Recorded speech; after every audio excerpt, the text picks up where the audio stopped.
So we are studying pedigree analysis, and we know the term pedigree. This is a family tree of any family, we can say. Its definition is a family in which we observe the passing of a particular trait from one generation to another or next generation is called pedigree.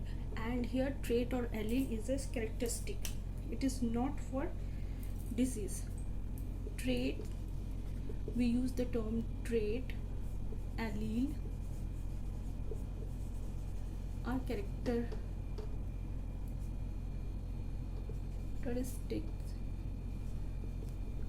This is not your trait or allele is not only for disease. For example, say a female is having blue eyes and a male, the mother is having blue eyes and father is having black eye, and their offsprings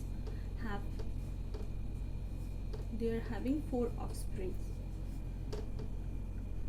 This is having black eye, this is having black eye, and this is having black eye. Only one girl is having blue eye. So we can say the mother has passed the trait of the blue eye to her daughter, only one daughter. So the trait has passed from mother to the daughter. So this is a trait.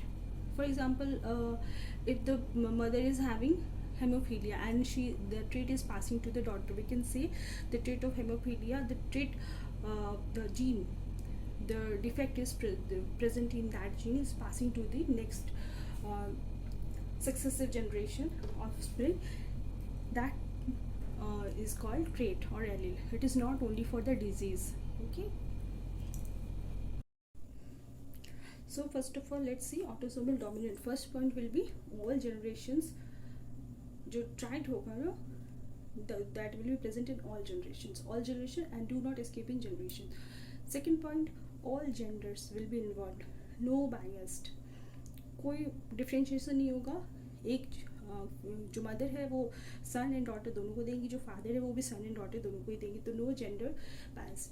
और ऐसा भी हो सकता है affected parents में they may have unaffected children. So let's see one example. So I have taken an example here. Unaffected father and affected mother. Mother is having the disease or the trait defected. They are having 3 children, 3 sons, among which 2 are unaffected, 1 is diseased. Suppose unaffected male gets married to affected female, then they are having 3 children, among which 2 are normal and 1 is having defect.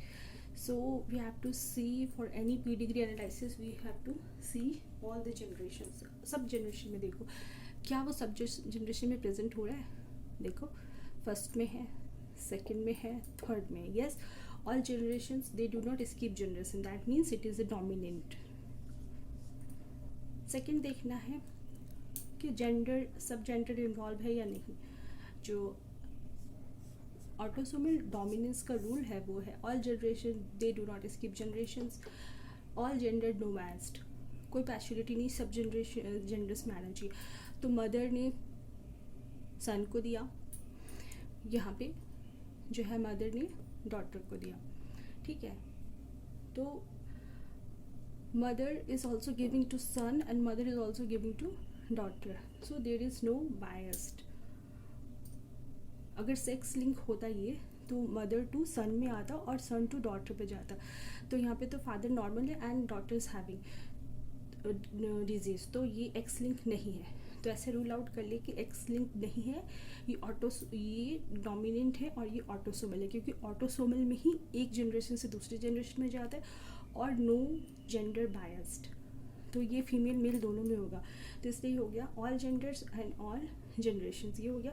And one thing, affected जो parent है वो unaffected है. तो जो parent affected है, affected parents might have unaffected children. अब ये dominant character है, तो पेरेंट अफेक्टेड है लेकिन इसके चिल्ड्रन जो है अनअफेक्टेड हो, ऐसा भी हो सकता है.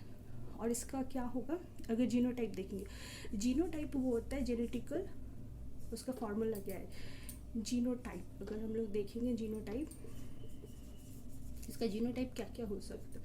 फिनोटाइप इज एक्सटर्नल अपीयरेंस, जैसे कि for example mother is fair and father is dark and children are fair, तो ये एक्सटर्नल जो कैरेक्टर्स होता है that is phenotype. Phenotype external character, external appearance, and genotype जो इंटरनल होता है।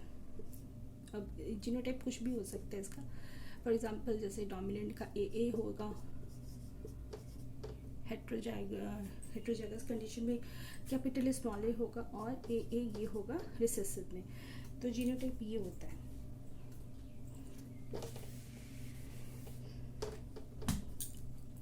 तो यहाँ पे जीनोटाइप क्या होगा, ऑटोसोमल डोमिनेंस का जीनोटाइप हो सकता है ए, क्योंकि डोमिनेंट है तो एक जीन भी अगर डोमिनेंट है तो उसका इफेक्ट आएगा, तो इसके लिए चाहिए या तो दोनों कैपिटल हो या तो एक स्मॉल एक कैपिटल हो, तो इफेक्ट विल बी प्रेजेंट।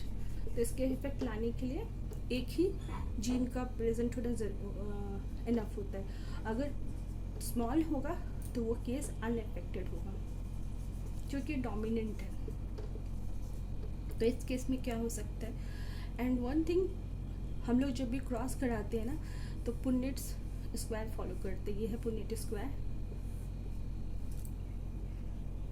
यहाँ पे हम लोग अगर सपोज हम लोग ले रहे थे ये वाला कैरेक्टर, अगर हम लोग सपोज मदर को मानते हैं ए, मदर को ए मान रहे हैं और फादर को हम लोग मान रहे हैं स्मॉल ए, तो कैसे, जैसे सिंपली मल्टीप्लिकेशन होता है वैसे फर्स्ट ये वाला ए और ये वाला है, तो पहले ये 1, इसको 1 लिखते हैं, इसको 2 लिखेंगे, इसको 3, इसको 4, तो 1A और ये 3, तो क्या होगा कैपिटल स्मॉल ए।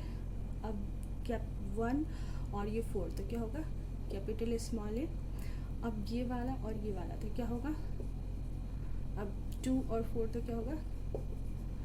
तो इस कंडीशन में क्योंकि डोमिनेंट है तो ए कैपिटल ए स्मॉल है, तो सब कैपिटल स्मॉल है, तो ये सब डोमिनेंट होना चाहिए था, तो इस पर सभी कैरेक्टर आना चाहिए था, तो ये कैरेक्टर नहीं आया, इसका मतलब ये यहाँ पे ये वाला नहीं हो सकता। तो मदर कैसी है, कैपिटल नहीं है, मदर है कैपिटल स्मॉल है। अब इसको मल्टीप्लाई करते हैं यूनिट स्क्वायर से,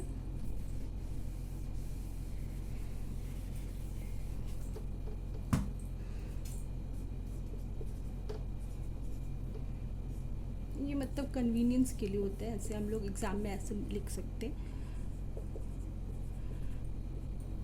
तो ये 1 हो गया, ये 2, ये 3, ये 4, तो कैपिटल ए, तो 1 को 3 से करेंगे तो ए, 1 को 4 से किया तो ए, 2 को 3 से किया तो ए स्मॉल, 2 को 4 से किया तो स्मॉल ए।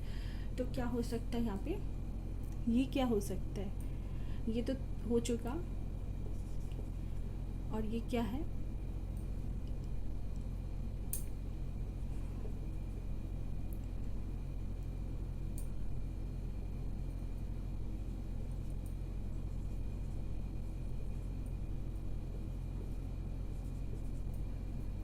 एक भी अगर इस पे डोमिनेंट होता है तो उसका प्रेजेंट होता है, तो इसीलिए जो जिसमें अनएफेक्टेड है वो क्या होगा, अनएफेक्टेड वाला था, जो अफेक्टेड वाला होगा उसका फॉर्मूला कैपिटल ए और कैपिटल ए, ये दोनों में से कोई भी हो सकता। अनएफेक्टेड में ऑलवेज स्मॉल ए।